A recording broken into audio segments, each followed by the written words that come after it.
கர்த்தருக்கு ஸ்தோத்திரம். திரு brother Vincent James அவர்கள் 1983 ஆண்டிலிருந்து எனக்கு நன்றாய் தெரிந்தவர். அவர்கள் ஊழியத்தின் மூலம் தேவன் அருளிய சுவிசேஷ செய்திகள் எனக்கும் நான் பணி செய்த சில திருச்சபை மக்களுக்கும் ஆசீர்வாதமாய் இருந்தன. பிரதர் வின்சென்ட் ஜேம்ஸ் கடந்த 33 ஆண்டுகளாக ஜெப ஐக்கியத்தில் என்னுடன் பங்கு பெற்று வந்துள்ளார். சமீபத்தில் இவர் கர்த்தருடைய கிருபையினால் தொலைக்காட்சி மூலம் சுவிசேஷ செய்திகளை அறிவித்ததை நான் அறிந்து கர்த்தருக்குள் மகிழ்ச்சி அடைகிறேன். கர்த்தர் இவர் மூலமாய் எல்லா திருச்சபை மக்களுக்கும் மற்றும் கண்ணீரோடு வியாகுலத்தோடு வாழும் மக்களுக்கும் உடைந்த உள்ளங்களுக்கும் வியாதியால் கஷ்டப்படுகிற மக்களுக்கும் ஆண்டவராகிய இயேசு கிறிஸ்துவின் வல்லமையினால் விடுதலை கொடுக்கவும் வாழ்க்கையில் சமாதானம் பெறவும் தேவன் சர்வ வல்லமையுள்ள ஆண்டவர் பிரதர் வின்சென்ட் ஜேம்ஸ் அவர்களை தொடர்ந்து பயன்படுத்துவாராக. பிதா, குமாரன், பரிசுத்த ஆவியாகிய திரியேக தேவனுக்கு சகல துதி கன மகிமை இப்பொழுதும் எப்பொழுதும் உண்டாவதாக. அசதியாயிராமல் ஜாக்கிரதையாயிருங்கள், ஆவியிலே அனலாயிருங்கள், கர்த்தருக்கு ஊழியம் செய்யுங்கள். ஜெபிப்போம். பரலோகத்தின் தேவனாகிய பரிசுத்த பிதாவே, உம்முடைய பரிசுத்த நாம மகிமைக்கென்று பிரதர் வின்சென்ட் ஜேம்ஸ் அவர்களை வல்லமையாக உம்முடைய நாம மகிமைக்கென்று பல திருச்சபைகளிலே அநேக மக்களுக்கு ஆசீர்வாதமாய் நீர் எடுத்து பயன்படுத்தி வந்துள்ளீர். அதற்காக ஸ்தோத்தரிக்கிறோம். இப்பொழுதும் தொலைக்காட்சியின் மூலமாக செய்தி அளிக்கிற உமது மகனை வல்லமையாய் எடுத்து பயன்படுத்தும். ஆண்டவரே, திரளான மக்கள் இயேசு கிறிஸ்துவுடைய சுவிசேஷத்தை அறிந்து நித்திய ஜீவனுக்கு ஏதுவான வழியிலே வழிநடத்தப்பட சகோதரர் ஜேம்ஸ் அவருடைய ஊழியங்களையும் அவரையும் இந்த தொலைக்காட்சி ஊழியத்தையும் சர்வ வல்லமையுள்ள தேவன் இஸ்ரவேலின் சேனைகளின் கர்த்தர் ஆசீர்வதிக்கும்படி இயேசுவின் நாமத்திலே ஜெபிக்கிறேன் பிதாவே, ஆமென்.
விளைந்த பலனை அறுப்பாரில்லை, விளைவின் நற்பலன் வாடிடுதே.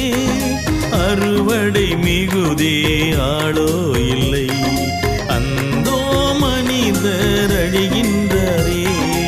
அறுவடை மிகுதே ஆளோ இல்லை, அந்தோ மனிதர் அழிகின்றாரே. விளைந்த பலனை அறுப்பாரில்லை, விளைவின் நற்பலன் வாடிடுதே. அறுவடை மிகுதே ஆளோ இல்லை, அந்தோ மனிதர் அழிகின்றாரே.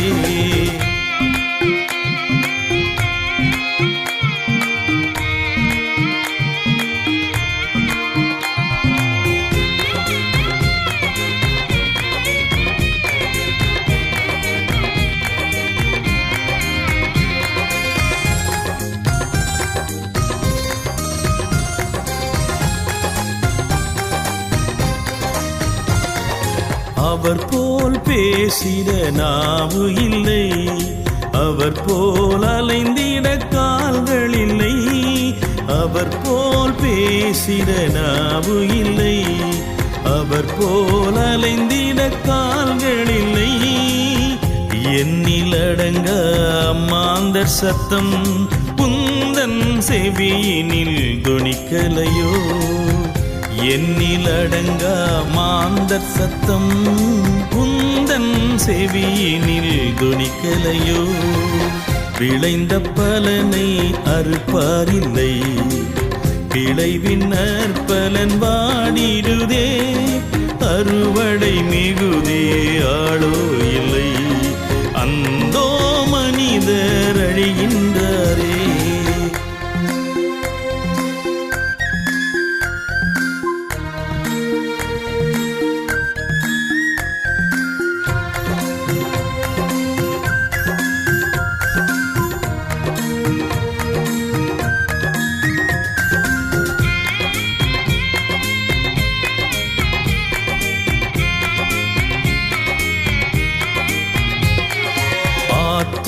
தரிசனம் கண்டிடுவாய், ஆண்டவர் வாக்கினை ஏற்றிடுவாய்.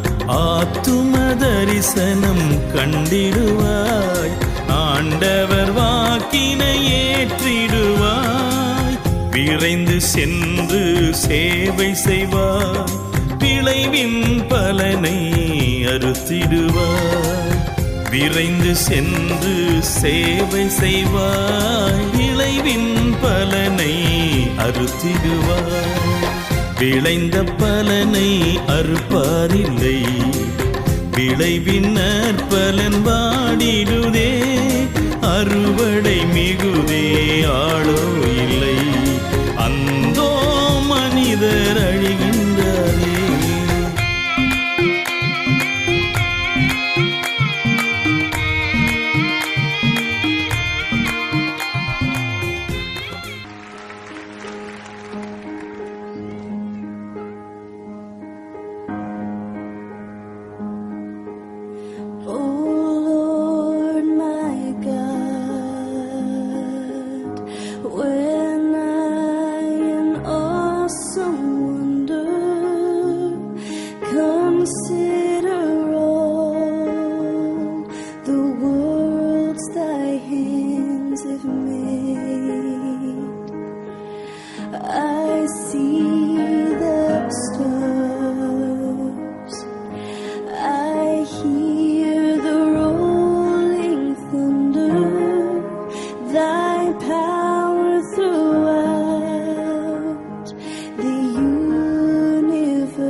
Thee.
கர்த்தருடைய பரிசுத்த நாமத்துக்கு ஸ்தோத்திரம்.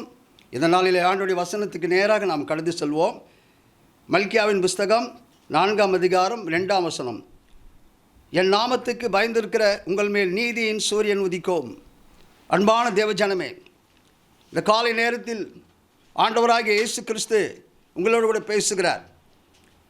வாசித்த வசனத்தின்படி உங்கள் மேல் நீதியின் சூரியன் உதிக்கும் என்று சொல்லி ஆண்டவருடைய வார்த்தை சொல்லப்பட்டிருக்கு. பிரியமானவர்களே, நம்முடைய வாழ்க்கையில் நீதியின் சூரியன் உதிக்கும் போது நடக்கக்கூடிய காரியம் என்னவென்று சொன்னால், அந்த வசனத்தில் நாம் என்ன வாசிக்கிறோம்? நீதியின் சூரியன் நம்முடைய வாழ்க்கையில் உதிக்கும் போது நமக்கு ஆரோக்கியம் கிடைக்கும் என்று சொல்லி வேதத்தில் பார்க்கிறோம். அருமையான தேவச்சனமே, இந்த நாளிலே அநேகர் வியாதியை கண்டு கலங்குவதை நாம் பார்க்கிறோம். ஆனால் ஆண்டவருடைய வசனம் சொல்கிறது, நீதியின் சூரியன் நம் மீது உதிக்கும் போது நமக்கு ஆண்டவர் ஆரோக்கியத்தை கொடுப்பதாக வாக்கு கொடுக்கிறார். பிரியமானவர்களே, தீத்தின் புஸ்தகம் 2ஆம் அதிகாரம் 8ஆம் வசனம் சொல்கிறது, ஆரோக்கியமான வசனத்தினாலே நமக்கு ஆரோக்கியம் கிடைக்கும். யோவான் 15ஆம் அதிகாரம் 3ஆம் வசனம் சொல்கிறது, ஆரோக்கியமான உபதேசத்தின் மூலமாக நமக்கு ஆரோக்கியம் கிடைக்கும். பிரியமானவர்களே, தீத்தின் புஸ்தகம் 1ஆம் அதிகாரம் 9ஆம் வசனம், தீத்தின் புஸ்தகம் 2ஆம் அதிகாரம் 1ஆம் வசனத்தின் பார்க்கும்போது ஆரோக்கியமான சத்தியத்தின் மூலமாக ஆண்டவர் நமக்கு ஆரோக்கியத்தை கொடுக்க வல்லமுள்ள தேவனாக இருக்கிறார். தீத்தின் புஸ்தகம் 1ஆம் அதிகாரம் 14ஆம் வசனம் சொல்கிறது, விசுவாசத்தின் மூலமாக நமக்கு ஆண்டவர் ஆரோக்கியத்தை கொடுப்பாராம். பிரியமானவர்களே, ஆபிரகாமுடைய வாழ்க்கையில் வேதம் சொல்கிறது, அவன் 100 வயதிலும் கூட ஆபிரகாமுடைய சரீரம் பலவீனப்படவில்லைன்னு சொல்லி நாம் பார்க்கிறோம். காரணம் ஆண்டவர் மீது வைத்த விசுவாசம். பிரியமானவர்களே, அது மட்டும் இல்லாமல் தீத்தின் புஸ்தகம் 2ஆம் அதிகாரம் 2ஆம் வசனம் சொல்கிறது, அன்பில் பொறுமையில் நமக்கு ஆரோக்கியம் கிடைக்கும் என்று சொல்லி வேதத்தில் வாசிக்கிறோம். இந்த நாளில் ஆண்டவருடைய வார்த்தை கேட்டுக்கொண்டிருக்கிற உங்களுடைய வாழ்க்கையில் நீதியின் சூரியன் உங்களுடைய வாழ்க்கையில் உதிப்பாரையானால் நிச்சயமாகவே ஆண்டவர் உங்களுடைய வாழ்க்கையில் சரீரத்தில் நல்ல ஆரோக்கியத்தை கொடுப்பார். பிரியமானவர்களே, இரண்டாவது, நம்முடைய வாழ்க்கையில் நீதியின் சூரியன் உதிக்கும் போது கிடைக்கக்கூடிய இரண்டாவது ஆசீர்வாதம் சங்கீதம் 104ஆம் சங்கீதம் 21, 22 சொல்கிறது, சூரியன் உதிக்கும் பொழுது சிங்கங்கள் ஒதுங்கும் என்று சொல்லி வேதத்தில் வாசிக்கிறோம். இயேசுவாகிய சூரியன் நம்முடைய வாழ்க்கையில் உதிக்கும் போது சிங்கமாகிய சாத்தான் நம்மை கொண்டு ஒதுங்குவான். பிரியமானவர்களே, 1 பேதுருவின் புஸ்தகம் 5ஆம் அதிகாரம் 8ஆம் வசனம் சொல்கிறது, பிசாசானவன் கெர்ச்சிக்கிற சிங்கம் போல யாரை விழுங்கலாம் என்று சொல்லி வகை தேடி சுற்றி திரிகிறான். பிரியமானவர்களே, ஆதலால் 1 பேதுரு 5ஆம் அதிகாரம் 9ஆம் வசனத்தின்படி விசுவாசத்திலே நாம் உறுதியாக இருந்து அவனுக்கு எதிர்த்து நிற்போம். பிரியமானவர்களே, ஆண்டவராகிய இயேசு கிறிஸ்து அவர் நமக்கு பாதுகாப்பை கொடுக்கிற தெய்வமாக இருக்கிறார். பிரியமானவர்களே, நம்முடைய வாழ்க்கையில் வருகிற சிங்கம் போல் வருகின்ற சாத்தானை போல் வருகின்ற மாந்திரிக சக்திகள், தீய சக்திகளிலிருந்து ஆண்டவராகிய இயேசு கிறிஸ்து நீதியின் சூரியன் நம்மை பாதுகாப்பார். பிரியமானவர்களே, அடுத்ததாக வேதத்தில் நாம் பார்க்கிறோம், நீதியின் சூரியன் நம்முடைய வாழ்க்கையில் உதிக்கும் போது இன்னொரு காரியத்தை நாம் பார்க்கிறோம். மார்க்கு 16ஆம் அதிகாரம் 2-3 நாம் பார்க்கும்போது அங்கு ஸ்திரீகள் இயேசுவின் கல்லறையில் வந்தார்கள். பிரியமானவர்களே, அங்கு சூரியன் உதித்த போது அங்கு இந்த கல்லை யார் புரட்டி தள்ளுவார்கள் சொன்னபோது அங்கு தேவதூதன் அந்த கல்லை புரட்டி தள்ளி இருந்ததை நாம் பார்க்கிறோம். அருமையான தேவஜனமே, நம்முடைய வாழ்க்கையிலே தடையாக இருக்கிற கல்லை நீதியின் சூரியனாகிய இயேசு கிறிஸ்து தேவ தூதன் மூலமாக புரட்டி தள்ளுவார். பிரியமானவர்களே, ஹல்லேலூயா. ஆண்டவருடைய வார்த்தையை கேட்டுக்கொண்டிருக்க என் அருமையான சகோதரியே, என் அருமையான தாயே, இந்த நாளில் உன்னுடைய வாழ்க்கையில் முன்னேறாதபடி தடையாக இருக்கிற கல்லை நீதியின் சூரியன் புரட்டி தள்ளுவார். பிரியமானவர்களே, அடுத்ததாக வேதத்தில் நாம் பார்க்கிறோம், ஆதியாகமம் 19ஆம் அதிகாரம் 22, 23 லோத்தை பாதுகாப்பதற்காக அங்கு சூரியன் உதித்த போது அந்த சோதம் கொமரா பட்டணத்திலிருந்து ஆண்டவர் விடுவித்ததை நாம் பார்க்கிறோம். நீதியின் சூரியன் நம்முடைய வாழ்க்கையில் உதிக்கும் போது அருமையான தேவஜனமே, நாம் நியாய தீர்ப்பிலிருந்து நாம் தப்பிவிக்கப்படுகிறோம். பிரியமானவர்களே, இந்த நாளில் நீ எப்படிப்பட்ட சூழ்நிலையில் இருக்கிறார்? சோதம் கொமரா பட்டணத்தை போல நீ சூழப்பட்டிருக்கிறதா? உன்னை ஆண்டவராகிய இயேசு கிறிஸ்துவாகிய நீதியின் சூரியன் உன்னை விடுவித்து உன்னை ஆண்டவர் பாதுகாப்பாக கொண்டு போவார். கடைசியாக வேதத்தை நாம் பார்க்கிறோம், ஆதியாகமம் 32ஆம் அதிகாரம் 30-31 நாம் பார்க்கும்போது யாக்கோபுடைய வாழ்க்கையில் சூரியன் உதித்தது. பிரியமானவர்களே, அவனுடைய வாழ்க்கையில் கலக்கம், தன்னுடைய சகோதரன் ஏசா என்ன செய்வான்னு சொல்லி பயந்து கலங்கிய உள்ளத்தோடு கூட இருந்தபோது அங்கு அவனுடைய வாழ்க்கையில் சூரியன் உதித்த போது அங்கு அவனுடைய வாழ்க்கையில் ஒரு பெரிய தைரியத்தை நாம் பார்க்கிறோம். அது மட்டுமில்லாமல் அவன் இயேசுவை, நீதியின் சூரியனாகிய இயேசுவை முகமுகமாய் கண்டான் சொல்லி வேதத்தில் பார்க்கிறோம். அவனுடைய வாழ்க்கை மாறியது பிரியமானவர்களே. யாக்கோபு என்ற பெயரை ஆண்டவர் இஸ்ரவேல் என்று பெயர் மாற்றினார். காரணம் என்ன? நீதியின் சூரியனாகிய இயேசு யாக்கோபுடைய வாழ்க்கையில் உதித்த போது அவருடைய வாழ்க்கை மாறியதை நாம் பார்க்கிறோம். என் அருமையான தேவச்சனமே, இந்த காலை நேரத்தில் உன்னுடைய வாழ்க்கையில் இருளடைந்து இருக்கிறதா? ஆண்டவராகிய இயேசு கிறிஸ்து நீதியின் சூரியன் உன்னுடைய வாழ்க்கையில் உதிக்கும் போது ஆண்டவர் உன்னுடைய வாழ்க்கையில் பெரிய காரியங்களை செய்வார், ஆசீர்வதிப்பார். அன்பான தேவ ஜனமே, தொலைக்காட்சியின் மூலமாக ஆண்டவருடைய வார்த்தையை கேட்டுக்கொண்டிருக்கிற என்னுடைய சாட்சியம் கூட இந்த நேரத்தில் நான் சொல்ல ஆசைப்படுகிறேன். 1960ஆம் ஆண்டில் எனக்கு 13 வயது இருக்கும்போது என்னுடைய தகப்பனார் மரித்து விட்டார். பிரியமானங்களே, என்னோடு கூட பிறந்தவர்கள் 4 பேர். என்னுடைய விதவை தாயார் வீட்டு வேலைகளை செய்து எங்களை வளர்த்து ஆளாக்கினார்கள். 1964ஆம் ஆண்டு என் பள்ளி இறுதி படிப்பை நான் முடித்தேன். 4 ஆண்டுகள் நான் வேலையில்லாமல் இருந்தேன். என் தாய் என்னை பார்த்து சொன்னார்கள், மகனே, நீ ஆண்டவராகிய இயேசு கிறிஸ்துவை தேடு, இயேசு உன் வாழ்க்கையை மாற்றுவார்னு சொன்னார்கள். அப்படி என் தாயை பார்த்து நான் கேட்டேன், அம்மா, நான் ஆண்டவரை தேடுவதற்கு, நான் ஆலயத்துக்கு செல்வதற்கு எனக்கு சரியான துணி கூட இல்லையே, நான் எப்படி இயேசுவை தேடுவதுன்னு சொல்லி என் தாயை பார்த்து நான் கேட்டேன்.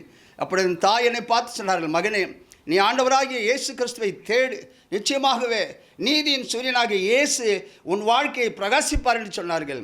என் தாயின் வார்த்தைக்கு நான் கீழ்ப்படிந்து 1968ஆம் ஆண்டு ஒரு பெரிய வெள்ளிக்கிழமை அன்றைக்கு ஒரு கிறிஸ்துவ ஆலயத்தில் போய் நான் ஜெபித்தேன். பிரியமானங்களே, ஆண்டவரே, நான் படித்து முடித்து வேலை இல்லாமல் இருக்கிறேன் அப்பா, எனக்கு எப்படியாவது வேலையை தாரும் என்று சொல்லி கண்ணீரோடு ஜபித்து விட்டு வீட்டுக்கு வந்தேன். பிரியமானங்களே, என்ன அதிசயம் பிரியமானங்களே, எம்ப்ளாய்மெண்ட் ஆஃபீஸ்லேருந்து ஒரு இன்டர்வியூ வந்திருந்தது.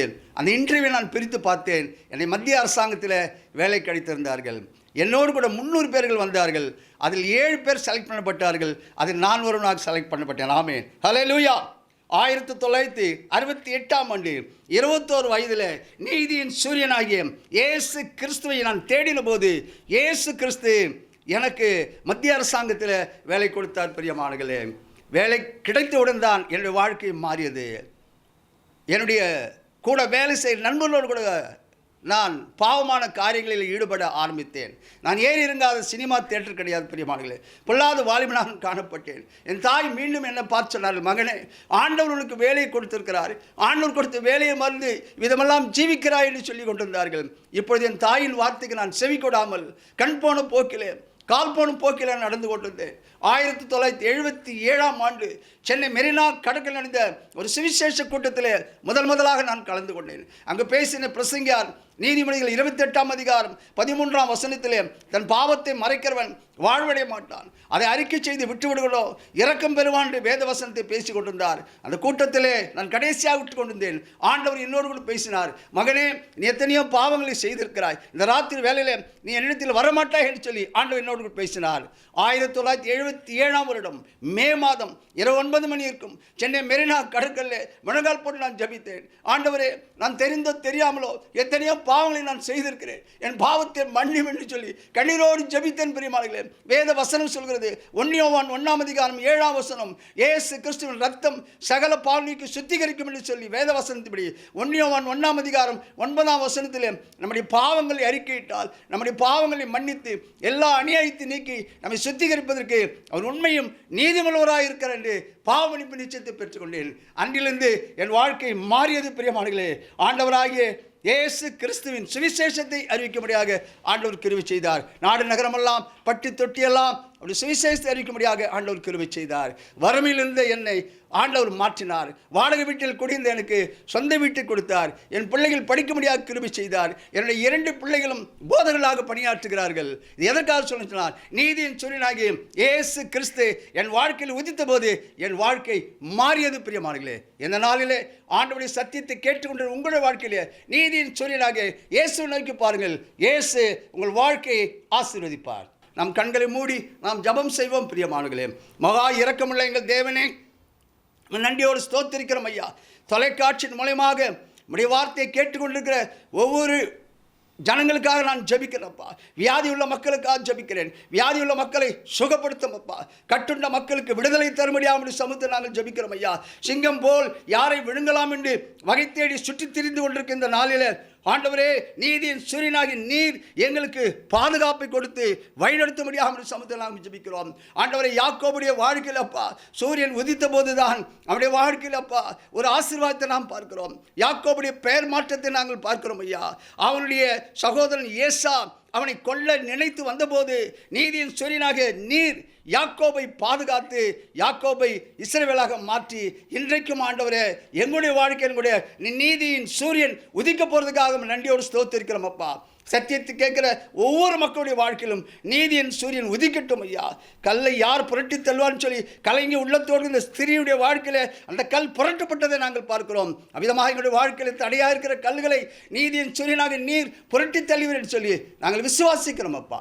சத்தியத்தை கேட்ட ஒவ்வொரு மக்களையும் ஆசீர்வதியும் இயேசு கிறிஸ்துவின் நாமத்தில் வேண்டிக் கொள்கிறேன் பிதாவே, ஆமென். தொடர்பு கொள்ள வேண்டிய எங்கள் முகவரி: pastor Wingston James M divinity, Jesus Gospel Mission, இடம் 1/20 new Bethania Nagar, 3rd street, Ramapuram, Chennai 600089. Cell number 9962966097.